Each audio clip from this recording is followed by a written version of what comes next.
어떤 분이 찾아와 묻습니다. 제가 지금 온갖 문제로 골머리를 앓고 있습니다. 너무 힘들고 지칩니다. 제가 어떻게 해야 할까요? 간절한 물음에 마땅히 해줄 말이 없습니다. 모든 문제를 단칼에 베어버릴 수 있는 완벽한 답이 있다면 얼마나 환상적일까요? 그런 답이 존재한다면 저의 전 재산을 걸고서라도 반드시 구하고 싶습니다.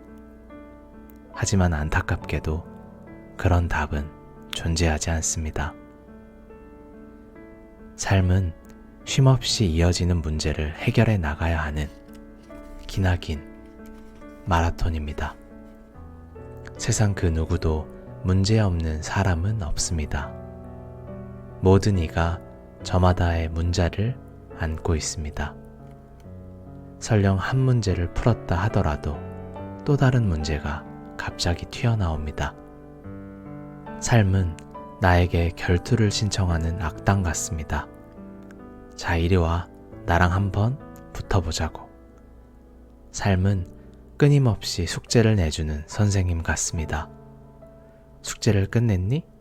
그럼 이것도 한번 풀어보렴. 지쳐 쓰러질 때에도 삶은 끊임없이 문제를 들이밉니다. 내 삶이 다할 때까지 문제는 결코 끊이지 않습니다. 그러니 문제가 있다는 것은 내가 살아있다는 증거입니다. 수많은 명상 수행자들은 노래합니다. 인간은 태어날 때 모두 자기만의 숙제를 가지고 이 땅에 온다. 그대 앞에 놓인 삶의 난관은 이번 생에 주어진 그대들의 숙제이다. 인생이란 이름의 숙제는 결코 피하지 못하리라. 그렇습니다. 피할 수 없습니다. 태어났기 때문에 짊어진 인간의 숙명과도 같습니다. 몸의 일부를 떼어낼 수는 있어도 삶의 숙제에서는 결코 벗어날 수 없습니다. 그래서 제가 참 좋아하는 말이 있습니다. 피할 수 없다면 즐겨라. 피할 수 없다면 즐겨야죠. 그런데 너무나 힘들고 괴로우면 즐긴다는 말 자체가 성립되지 않습니다. 정말 힘들고 괴로운데 즐길 수 있다면 그것은 마음의 여유가 있다는 증거입니다. 조금의 여유조차 없는데 괴로움과 고통이 닥친다면 피할 수 없으니 차라리 즐기라는 태평한 소리가 나올까요? 그래서 나온 말이 있습니다. 강한 자가 이기는 것이 아니라 이긴 자가 강한 것이다. 버텨라. 끝까지 버틴 자가 진정한 승자이다. 이런 말을 들을 때마다 강렬한 깡이 느껴집니다. 상상해본다면 망망대해에 산더미 같은 파도가 덮쳐오는데 작은 배에 몸을 묶은 채 이를 악물고 온몸으로 파도와 싸워 버티는 그런 느낌입니다. 삶은 끊임없는 문제의 연속입니다. 인생은 결코 내 뜻대로 살아가지지 않습니다. 삶의 문제들을 숙제 삼아 하나하나 풀어가는 것이 바로 인생입니다. 온 몸을 던져서 스스로의 인생을 사세요. 누구에게도 쉬운 인생은 없습니다. 그렇게 보이는 사람이 있을 뿐입니다. 쉽게 사는 것처럼 보여도 각자 나름의 아픔이 있습니다. 아파하지 말라고 한다면 거짓입니다. 아픈데 아프지 말라고 어떻게 말할 수 있겠어요? 원래 아픈 겁니다. 산다는 건 아픈 거예요. 그러니 온몸을 다해서 삶을 버티고 인내하며 사십시오. 누가 이런 말을 하곤 합니다. 내가 이런 꼴을 보면서까지 살아야 합니까? 그럼 저는 대답합니다. 살아야죠. 당연히 살아야죠. 참으면서 꿋꿋이 살아가는 것. 그것이 인생입니다.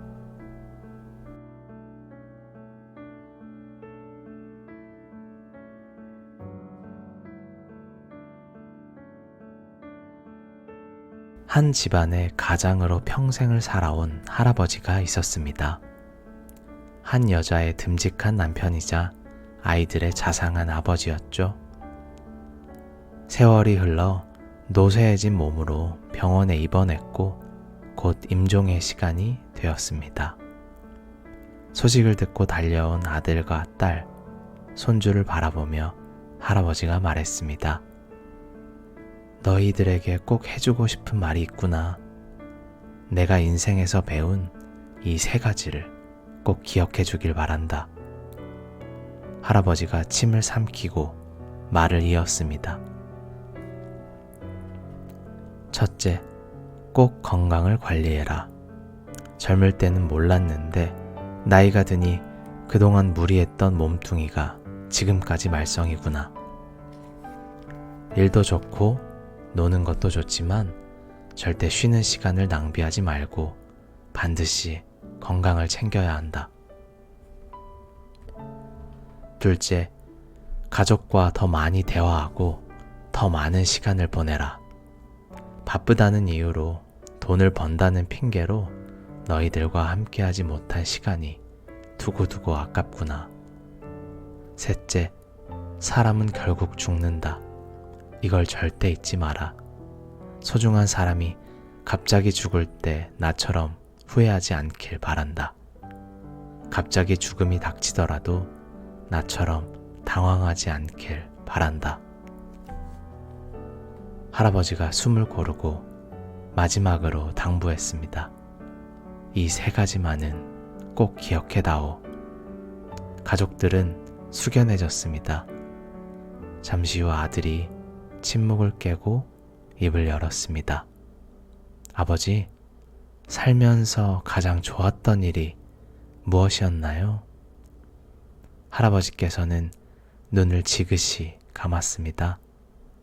잠시 후 눈을 뜨고 또박또박 대답했습니다. 너희와 함께한 하루하루가 다 좋았다. 인생이란 무엇일까요? 삶은 무엇이고 죽음은 무엇일까요? 누군가 이런 말을 했답니다. 엥 하고 태어나 휙 하고 살다가 억 하고 죽더라. 왜 태어났는지 모르겠고 살다 보니 어느새 시간은 흐르고 죽음은 예고 없이 찾아옵니다. 사람이 죽음을 기다릴 때 무엇을 가장 많이 생각하는지 아시나요? 돈, 명예, 권력? 모두 아닙니다. 그것은 바로 기억이라고 합니다. 죽음 직전에 이르렀을 때 평생의 삶이 스크린처럼 펼쳐지더라는 수많은 체험담이 있습니다. 사람은 결국 죽습니다. 우리 모두 마찬가지죠. 그렇다면 여러분의 최후의 순간에 어떤 기억을 간직하고 싶은가요?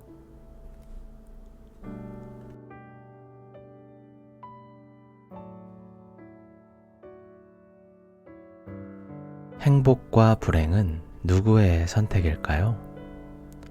한 소녀가 있었습니다. 밝고 재기발랄하며 적당히 시기심도 있고 자존심도 강한 그런 소녀였죠. 사회에 첫 발을 내딛고 남들이 부러워할 만한 직장을 얻었습니다. 꿈이 있고 목표가 있고 열정이 넘쳤죠. 옆에는 사랑하는 사람도 있었습니다. 인생이 그렇게 평탄하게만 흘러갈 줄 알았습니다. 그런데 점점 일이 꼬여갑니다. 밝게만 느껴졌던 앞날에 먹구름이 몰려오게 되죠. 인생의 목표가 뒤틀리기 시작합니다. 자꾸 세상을 탓하고 자신을 탓하며 몸과 마음이 지쳐갑니다. 사랑하던 남자도 떠났습니다. 죽고 싶을 만큼 힘들고 괴로운데 어디에도 의지할 곳이 없습니다. 그것은 공포입니다. 모든 것이 덧없고 공허합니다. 늦은 저녁, 집을 나와 하염없이 거리를 배회합니다. 그러다 문득 무언가에 홀린 듯이 높은 건물 옥상으로 올라갑니다. 툭 허공에 몸을 던집니다. 왜 그런 선택을 했는지 자기도 납득하지 못한 채. 다행히 행인에게 발견되어 급히 병원으로 옮겨졌고 긴급 수술을 받고서 가까스로 목숨을 건집니다. 그러나 그 대가는 참혹했습니다. 다리는 완전히 박살이 났고 한쪽 팔도 온전치 못합니다. 거듭되는 수술과 재활치료에 영혼마저 탈진하는 기분이었죠. 밤낮 없이 엄습해오는 통증을 견디려고 독한 진통제를 삼키다 보니 낯빛은 늘 침울합니다. 정신과 의사의 권유로 여러 종교인을 만나보기로 했습니다. 그녀는 짧고 굵은 단 하나의 질문을 토해냈습니다. 왜 저는 이런 고통을 당해야 하나요? 그녀는 스스로 던진 질문에 오열하고 맙니다. 그러나 누구에게서도 만족스러운 답을 얻지 못했습니다. 지칠 대로 지친 몇 년간의 재활치료를 마치고 다시 세상에 나서야 할 순간이 왔습니다. 그녀는 누구에게서도 얻지 못했던 문제의 답을 찾기 위해 수많은 책을 읽고 끊임없이 고민하고 늘 한결같은 질문을 던집니다. 그리고 마침내 자기 앞에 놓인 여러 선택지 중에서 마음 수행을 선택합니다. 의족으로 겨우 버티는 다리와 불편한 한쪽 팔로 그녀는 절하는 법부터 배웁니다. 휘청거리는 몸으로 온 힘을 다해 매일매일 절을 했습니다. 그리고 명상을 배웠습니다. 마음에 일어나 사라지는 감정의 찌꺼기를 있는 그대로 바라봤습니다. 힘겨운 나날이 계속됐죠. 너무 힘들어서 몇 번이나 눈물을 쏟아냈는지 모릅니다. 하지만 수행을 멈추진 않습니다. 매일 절을 하고 매일 명상을 반복합니다. 산에는 꽃이 피고 계곡에는 물이 흐릅니다. 시간이 흐른 어느 날 문득 이런 생각이 떠올랐습니다. 어쩌면 내가 겪는 고통은 내 인생을 망가뜨리는 저주가 아니라 나를 더 성장시키기 위한 깨달음의 과정이 아닐까? 그 순간 마음속에서 처음으로 기쁨과 감사함이 차오릅니다. 그 감정은 희망의 에너지가 되어 출렁입니다. 그녀는 더 이상 수행이 괴롭지 않았습니다. 더 이상 자신이 밉지도 않았습니다. 자신을 괴롭히던 부정적인 감정의 찌꺼기가 희미해져 가는 것을 느꼈습니다. 내면에 가라앉아 있던 긍정의 힘이 솟구치는 것을 선명하게 느낍니다. 그녀는 결심했죠. 미약한 힘이지만 최선을 다해서 누군가에게 도움과 희망을 줄 수 있는 사람이 되겠어 하고 말이죠. 그녀가 저를 찾아와 해맑은 미소를 띠고 이런 말을 건넨 적이 있습니다. 스님, 이제 더 이상 괴롭지가 않아요.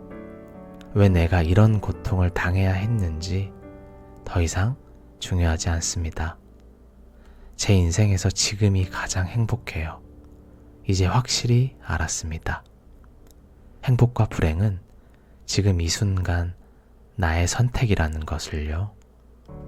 저는 지금 이 순간 행복을 선택했어요. 젊은 나이에 끔찍한 고통을 견뎌야 했던 그녀는 너무도 멋지게 아름답게 그것을 깨달음으로 감싸 안았습니다. 그녀의 말이 아직도 귓가에 또렷합니다. 행복과 불행은 지금 이 순간 나의 선택입니다. 시작. 마음을 다스리는 기술.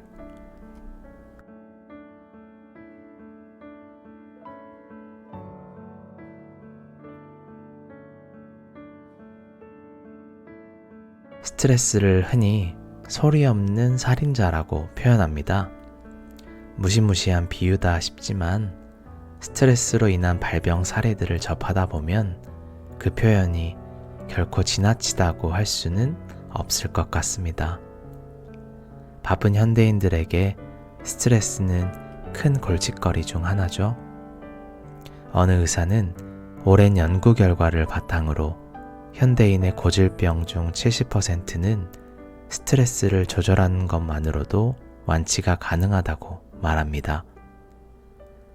소화가 안 된다며 병원을 찾는 사람들을 진단해보면 대부분 신경성 위장병이라고 합니다. 문제는 신경성 위장병의 가장 큰 원인이 스트레스라는 거죠. 속병을 앓던 환자가 시골에 내려가 자연을 벗삼아 지내다 보니 병이 사라지더라는 이야기는 주변에서 종종 들리곤 합니다.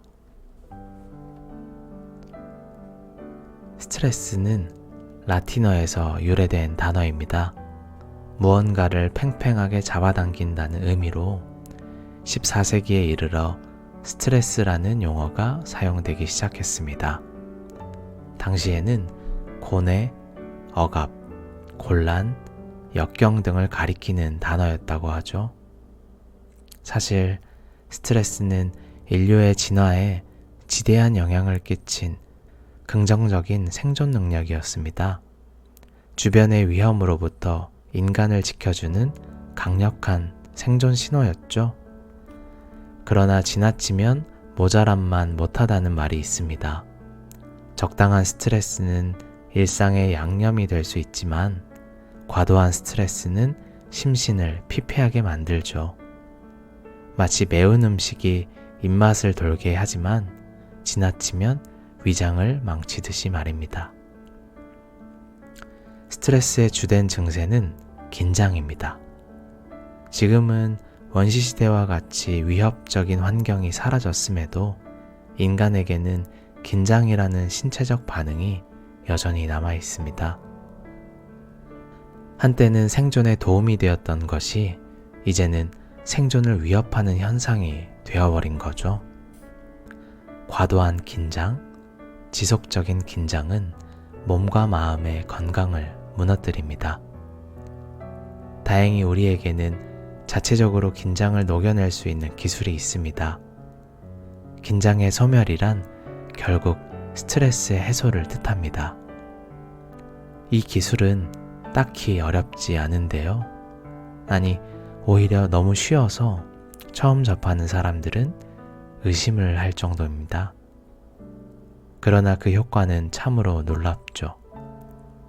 누구나 쉽게 배울 수 있고 반드시 효과를 볼 수 있습니다. 단 이 기술을 배우고자 하는 사람에게 필요한 것이 있다면 그것은 꾸준함입니다. 무사가 칼을 가는 심정으로 이 기술을 꾸준히 갈고 닦으면 누구나 마음의 고통을 단번에 자르는 강력한 무기를 얻게 될 겁니다. 이 기술은 마음을 다스리는 기술입니다. 요새는 흔히 명상이라고도 하죠. 뭐라고 이름을 부르든 그것이 중요한 것은 아닙니다. 실천이 중요하고 체험이 중요하죠. 과학적으로 효과가 증명된 이 기술은 스트레스에 노출된 현대인들에게 훌륭한 묘약이 되어줄 것입니다. 물론 꾸준히 하는 사람들에 한해서 말이죠. 우리는 하루에 몇 번씩 이를 닦고 세수를 합니다. 그런데 정작 내 몸을 부리는 마음은 제대로 돌보지 않게 되죠. 몸에 묻은 때는 씻으면 되는데 마음에 묻은 때는 어떻게 씻을까요? 마음에 남은 상처는 어떻게 치유할까요? 생각에 뿌리 박힌 부정적인 에너지는 어떻게 몰아낼 수 있을까요? 일상에서 찾아오는 스트레스를 해소하는 가장 좋은 방법은 무엇일까요? 땅에서 넘어진 자, 땅을 딛고 일어나라는 말이 있습니다. 마음을 다친 자, 마음을 딛고 일어나야 합니다. 마음을 다스리는 기술은 어렵지 않습니다. 고요히 앉아 호흡을 하며 몸과 마음을 그저 바라보기만 하면 됩니다. 잠시 마음을 바라보며 놓아버릴 수 있을 때 당신은 진정 자유로워질 것입니다. 당신의 마음은 무한합니다.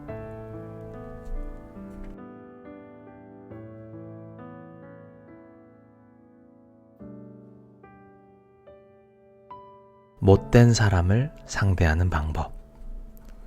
먼 옛날 인도의 위대한 스승이 제자들과 순례를 떠나게 되었습니다. 오랜 여행에 필요한 짐을 맡아줄 짐꾼도 구했죠. 그런데 짐꾼이 너무 무례하고 버릇이 없었습니다. 성질도 고약한 데다가 화가 나면 말을 함부로 내뱉었죠. 순례가 길어지면서 제자들의 인내심이 바닥을 드러냈습니다. 도저히 참을 수 없는 지경이 되자 제자들이 하소연했죠. 스승님, 저 짐꾼을 쫓아버리십시오. 훌륭한 짐꾼은 얼마든지 많습니다. 왜 저 무례한 사람을 그냥 두시는 겁니까? 스승은 미소를 지으며 대답했습니다. 저 짐꾼이 아니면 누가 나에게 모욕을 가르쳐 주겠는가? 제자들이여, 난 저 짐꾼에게 모욕이라는 수업을 받고 있다네. 숙연해진 제자들을 향해 스승님이 웃으며 말했습니다. 우리는 인생이란 길 위에서 수많은 사람들을 만납니다.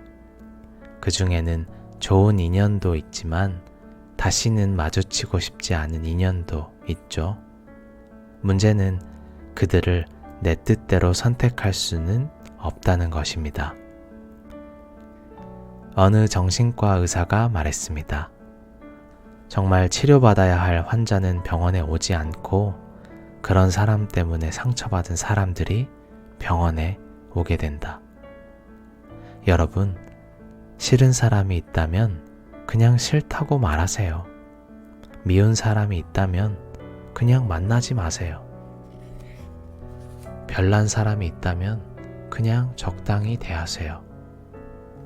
그런데도 도저히 비껴갈 수 없다면 이렇게 한번 생각해 보는 건 어떨까요? 아, 저 사람은 내 마음을 공부시키러 온 선생님이구나. 혹시 아나요? 여러분도 위대한 성자가 될 수 있을지. 참고로 비밀을 말씀드리자면 저도 실천은 잘 안 됩니다.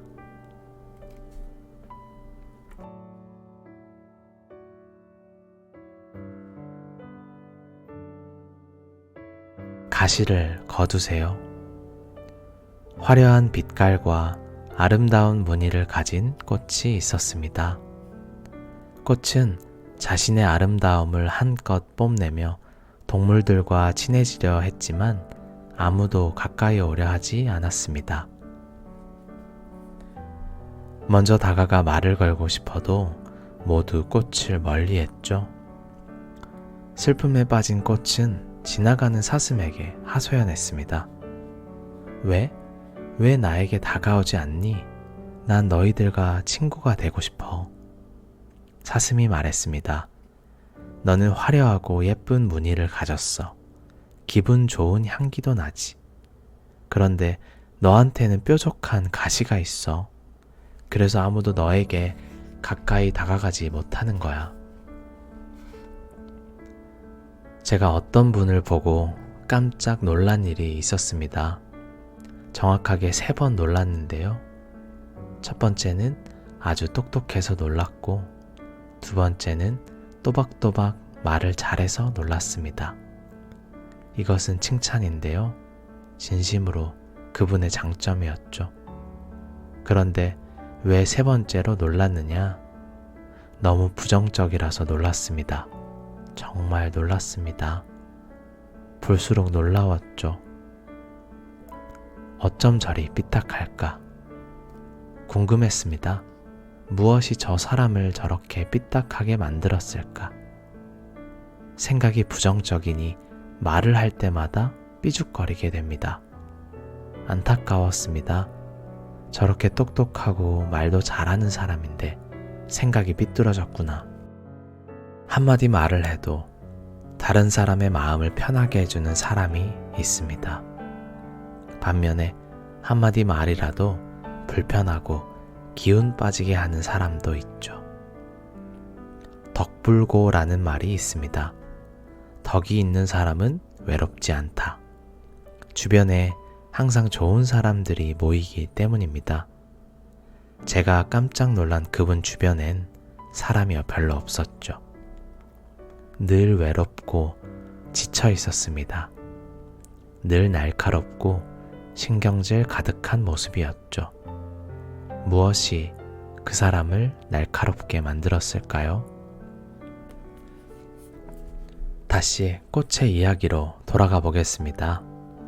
그 후로 꽃은 깊은 침묵에 빠졌습니다. 아주 깊은 명상의 세계에 들어갔죠. 그리고 마침내 꽃이 눈을 떴을 때 가지에는 더 이상 뾰족한 가시가 보이지 않았습니다. 이제 가시를 거둔 꽃에게서 배웁니다. 눈을 감고 나를 돌아보는 거죠. 내 마음의 뾰족뾰족한 가시들을 관찰해 봅니다. 이 가시들은 어떻게 도단한 것일까요? 가시들의 뿌리를 들여다보면 슬픔과 분노, 미움, 고통, 후회, 그리고 수많은 상처와 감정이 스멀스멀 올라옵니다. 그 아픔들이 가시가 되어 나와 남을 찌르고 있었던 거죠. 사실 그 가시는 내 눈물이 굳어 뾰족해진 얼음 송곳이었습니다. 이제 나 자신에게 이렇게 말해주고 싶습니다. 괜찮아, 괜찮아, 이제 괜찮아. 넌 지금 이대로 충분히 아름다운 꽃이란다. 두려워하지 않아도 돼. 슬퍼하지 않아도 돼. 후회하지 않아도 돼. 너의 탓이 아니야. 더 이상 상처받지 마. 괜찮다, 괜찮다, 토닥토닥.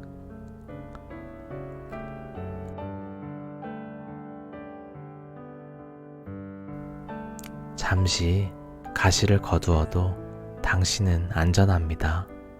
자신을 안아주세요. 당신은 지금 이대로 충분히 소중합니다. 이제 괜찮습니다. 그만 가시를 거두어요. 이제는 행복하게 우리 함께 미소를 지어보는 건 어떨까요?